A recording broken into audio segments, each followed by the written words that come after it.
Vernon Darryl Philander is a South African former international cricketer.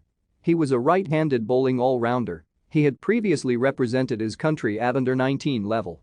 He played for the South Africa national cricket team and Cape Cobras in South African domestic cricket.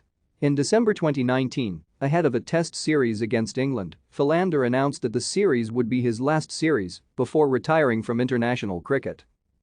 In September 2021, Philander has been added to the Pakistan team's coaching staff for the 2021 T20 World Cup in the UAE. Philander was chosen for the Emerging Players Tournament in Australia and took 3 for 30, as well as hitting 59 off 50 balls in the final against New Zealand. South Africa would go on to win the tournament.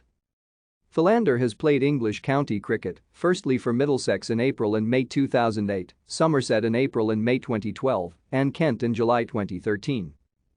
In October 2018, Philander was named in Durban Heat's squad for the first edition of the Mzansi Super League T20 tournament. Thank you for watching. Like and subscribe if you would like to view more of our videos. Have a nice day.